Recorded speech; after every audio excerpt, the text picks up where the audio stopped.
Le château de Cloux, appelé Clos-Lucé, a été édifié en 1471. Il s'organise autour d'une tour d'angle octogonale abritant un escalier à vis, entouré de 2 bâtiments à 2 étages construits en équerre. L'élégante façade de briques roses et de pierres de tuffeau immaculé porte la marque architecturale du XVe siècle. Invité à résider en France par le roi François Ier, Léonard de Vinci s'installe au Clos Lucé en 1516. Il y vit heureux les 3 dernières années de sa vie, baignant et se livrant à ses 1000 passions. Il travaille comme ingénieur, architecte et metteur en scène, organisant pour la cour des fêtes merveilleuses. On accède à cette galerie par la tour de guet, dernier élément d'architecture médiévale. Cette galerie, sorte de loge à l'italienne, est l'ancien chemin de ronde sur lequel était installé un petit canon appelé coulevrine pour tenir en respect le peuple d'Amboise.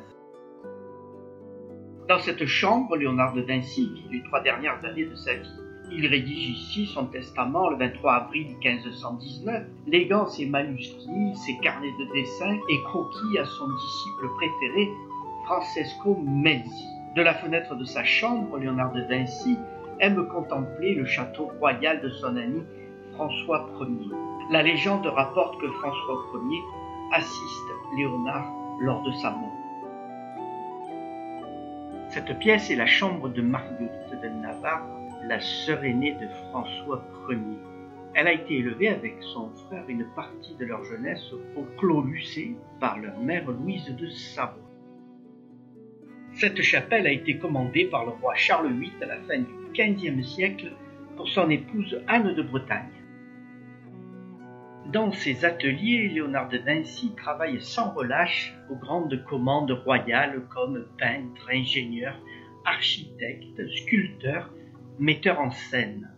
Le premier atelier est composé de 3 espaces, l'atelier du peintre avec la Vierge, l'Enfant Jésus et Sainte Anne, l'atelier du sculpteur avec le projet d'un cheval de bronze pour François Ier, l'atelier des dessins avec projets et maquettes, le cabinet scientifique avec sa bibliothèque personnelle et ses manuscrits, astrolabes, mappemondes, instruments de mesure, le cabinet de travail, lieu de rencontre avec le cardinal d'Aragon, la grande salle de réception où Léonard de Vinci accueille François Ier, les grands du royaume, les ambassadeurs et les artistes qui viennent lui rendre visite. La cuisine, domaine de Mathurine, cuisinière de Léonard de Vinci, qui est lui-même végétarien. À sa mort, il lui lègue par testament son manteau de beau drap noir garni de cuir, une haute cheminée en pierre, au pied de laquelle le maître se réchauffe les soirs d'hiver.